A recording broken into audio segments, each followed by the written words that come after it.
The next speaker has the most understated bio, probably out of all the speakers I've read here so far. It's 2 lines. Dr. Ernst Roets is a lawyer, activist, author, and documentary filmmaker. He serves as head of policy at the Solidariteid movement and executive director of the Afrikaner Foundation. Now, I've been lucky enough to spend a few conferences with Ernst and get to know him a bit. He will simultaneously tell you that he doesn't know much about wine, it's red or white for him, but then also point out the minutiae of depravity of the French philosophical school of thought.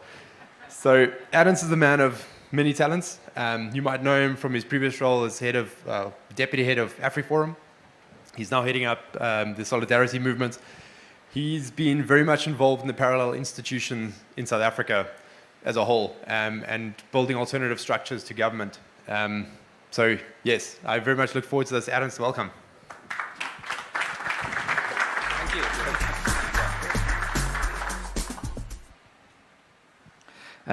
Thank you for that, Ricky.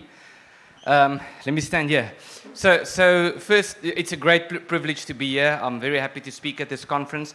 I'm also happy that they put up the blinds to the side so that you cannot look at the mountain, because that would prevent the speakers from getting through to the audience.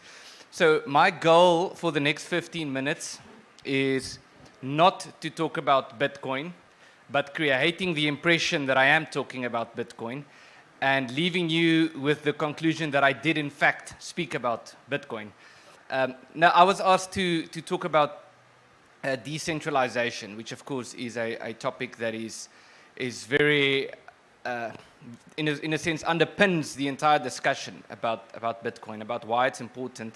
And I think the theme of decentralization is especially important now, given what's happening in the country. I'm sure most of you have seen the expropriation bill was signed by the president.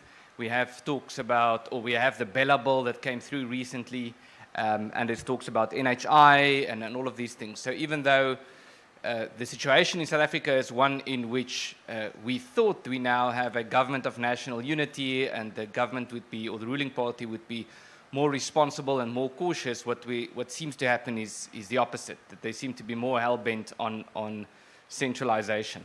Now, I want to tell you 3 stories, and I'm going to start slightly philosophical, and then I'll go into, and then I'll make it very practical. So the first, I was Googling this image this morning, and Ricky saw me, and he asked me, were you just Googling pictures of Jan van Riebeeck on your phone? And I thought that could be the best guilty pleasure that anyone can have, is to secretly look at pictures of Jan van Riebeeck. So, no, it's not Jan van Riebeeck, but it does look like Jan van Riebeeck. I want to tell you the story of 2 French philosophers, or 2 French travelers, actually, who became philosophers. And then I'll tie that in with the theme of decentralization and what I'd like to argue as the wrong way to decentralize as opposed to the right way. So this man is a man named René Descartes. I'm sure you've all heard of him somewhere along the line. One of the most influential philosophers in the Western world, and argued to be the founder of modernity and so forth. So Descartes was born in France. He grew up in France, and he had this urge to sort of explore the world and see the world, and he didn't feel quite at home where he was. And so he started to travel. He actually mentioned at one point that he doesn't care much about books. He doesn't enjoy reading. He doesn't read a lot, but he wants to learn by speaking with people and so forth. And so Descartes went up to the Netherlands. He eventually joined the army. He was born in 1596, just to sort of fit him into the historical time frame. And he joined the army at the time of the 30 Years' War. He went to Germany, and in the south of Germany during a winter in the early 17th century, he was at a house, and it was in the winter, and it was extremely cold outside. And so he sat in a room. He locked himself up. The legend goes that he locked himself up in an oven, although I suspect it was a room with an oven inside. I don't know if he actually sat in an oven. And he spent the day thinking about philosophy. And he said that he had 3, he came up with visions while sitting there, and he started pondering about the question of existence and meaning and so forth. And so he, for example, looked at his hand and then he questioned, but do I really see my hand? Is this really a hand, or is this just what my senses are telling me? In other words, can I believe my senses? And then he lowered his hand and he thought, but was my hand really just up? Or do I just think that I saw my hand? Is it not just my imagination lying to me? Which is, by the way, the story on which inspired The Matrix. The Matrix was very much inspired by this philosophy of Descartes. And he started asking himself, but can I believe? What can I believe? Is it really true that I'm a human being, and so forth? He started questioning, do I really exist? And then eventually he reached the conclusion that he doesn't know anything for certain, but the only thing that he knows for certain is that he does exist. And the reason why he knows that is because he's thinking. And so he said, I think, therefore I am. And so this became, in many ways, the foundation of a lot of the philosophy that we have in the world today. Descartes also put a lot of effort into method. He wrote a book called A Discourse on Method, in which he argued that you reach the correct conclusion if you go through the correct method or procedure, which is very good and very important. But to criticize that, I think today we can see that it's not always that simple. Sometimes you need to evaluate something not just based on the process through which it has gone, but also on the outcome. And so South Africa is a good case in point. We have a certain constitution and we have certain laws and regulations as far as elections go and how a collection should proceed. And we can have free and fair elections and a good constitution and then have a bad outcome. And so I think we must also be critical of, there's a lot of value in what Descartes said, but we must also be critical, and I'll get back to him now. The other French traveler is a man named Alexis de Tocqueville. He was born in 1805, and he was you could say, a child of the French Revolution. His great-grandfather was guillotined during the French Revolution. He became a politician at a young age, and he was sent on a mission to America to investigate the penal system of America. And he wrote a book about that together with his colleague who traveled with him. And then he discovered that in America there's some stuff that's a bit more interesting than the penal system. And that was democracy in America. And so he ended up writing this book called Democracy in America, which some people say is the best book ever written on democracy and also the best book ever written on America. And I highly encourage you to read it. And so there's a lot, it's this thick, the book, but he makes a bunch of observations about what's happening in America. One of the observations he made was that the Americans and the French have both gone through revolutions, although we can argue whether the American Declaration of Independence and the war against the British was a revolution or not, but that's a different debate. But they have both gone through the revolutions and they both got to the same question, but they answered the question differently. They both reached the point where they had to choose between freedom and equality. And at some point, if you keep pursuing equality, at some point you're going to say, well, I'm going to start violating freedom. And if you pursue freedom, at some point you're going to have to sacrifice equality. And he said the difference is the French chose equality and the Americans chose freedom. And he said the consequence was that the French didn't have equality nor freedom. The Americans had freedom, but they didn't have equality. So no one had equality, but the one had freedom at least. But an important point about Tocqueville is René Descartes, whom I mentioned, was often celebrated as, in some ways, the founder of Enlightenment.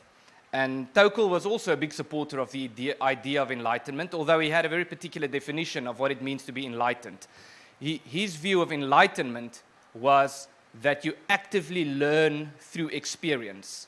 You go out in the world, you do stuff, you learn from what you have done, from the consequences of what you have done, and based on that, you can carry on, you can implement the next thing. So his idea of enlightenment, I should say, is somewhat different from many other Enlightenment philosophers, but he had a very strong emphasis on experience above theory. So theory is important, but at the end of the day, you need to test it in the real world. And so he, in a sense, predicted that America would become a great nation, a greater nation than the French. He was a Frenchman, and the reason why he said that was because the Americans were actively involved in their communities. If you go into rural America, that was in the 1830s, you find people who are very inspired by the American dream. He said if you speak to, it's funny because it's probably still true today, he said if you speak to Americans about what's happening in other countries, in other places of the world, their eyes become sort of foggy and they don't know what you're talking about. But when you speak to Americans about the American dream, they become all excited and live it, and they start talking to you what the American dream means to them. And he said what the Americans did back then was when they had a problem, they got together as a community and they said, how are we as a community going to fix this problem? So for example, if they started a town and they needed a school, the government or the central government that they had, or the federal government, had so little power at the time that it was almost ludicrous to think that you need to go to the government to ask them to build you a school. The only way to get a school is for the community to get together to say, we're going to build a school. And the community doing fundraising and helping each other, and in many cases, helping with building the physical construction, people in the community, in many cases, volunteering, becoming involved. And so the point was that the Americans had a very strong emphasis on building institutions as the road to freedom. And in some ways, and this is a bit oversimplified, there's an important difference between the conclusions of René Descartes and Alexis de Tocqueville.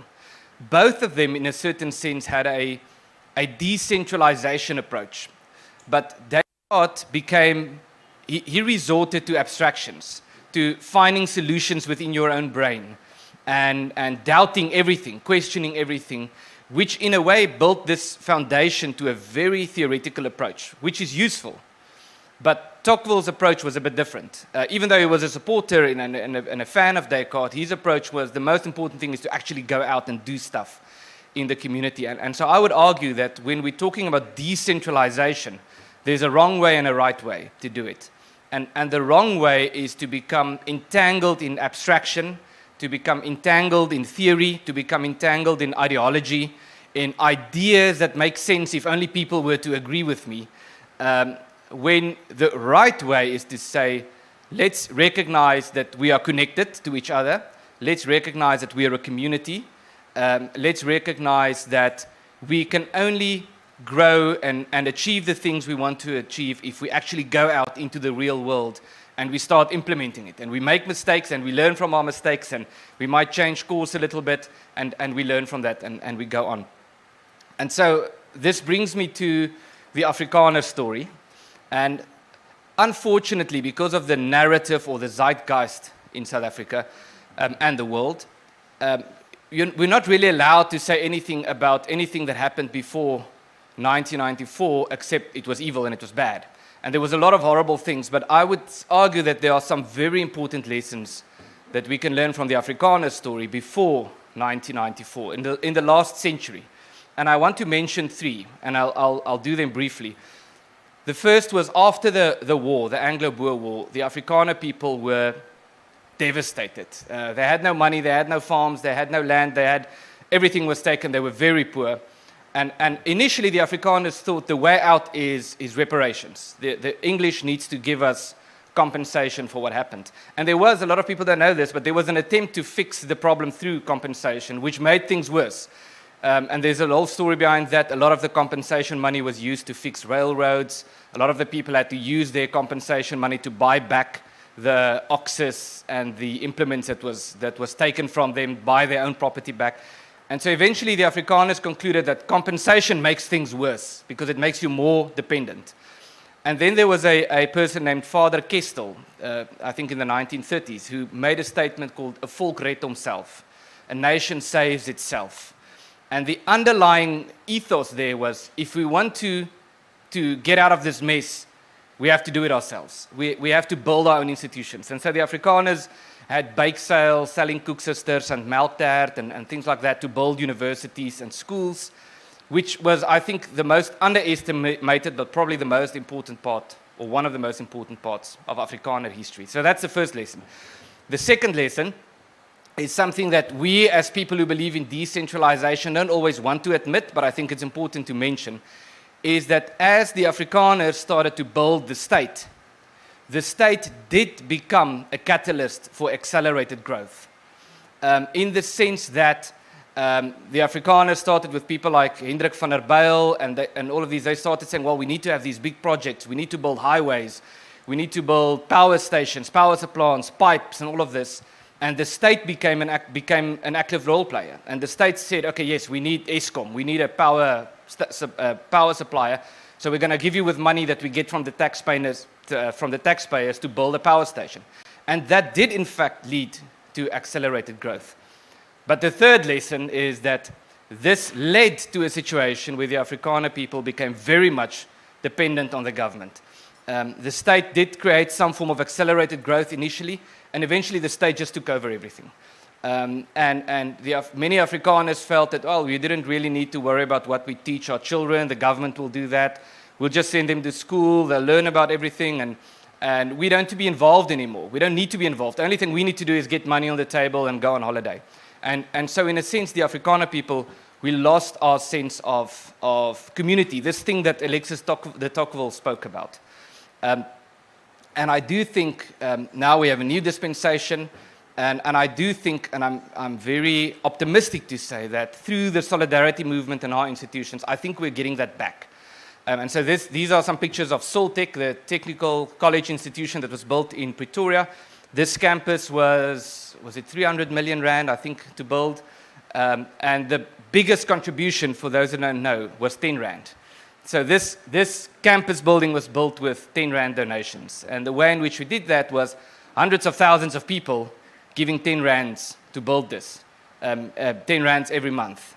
And so I think there's a lot that we can learn in the lesson of going to the community, being actively involved in the community. And I think this is an important lesson, I think, an important conclusions we can reach from experience, also when talking about money and the Bitcoin story, is that we don't move forward if we don't go out and do things in the real world.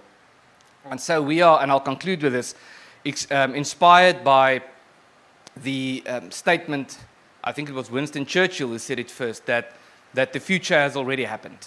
And even though it isn't evenly distributed, and this is certainly true of the world in South Africa. And so the future has already happened, even though it isn't evenly distributed, in the sense that the future has already happened in South Africa. It has already happened in the sense that we are experiencing problems that much of the world is still to experience. But I'm also very optimistic to say that we are sitting in this room, and institutions outside, and those of us who are involved with institutions, are actively involved with finding solutions to these problems and learning from our experience that the rest of the world is yet to learn.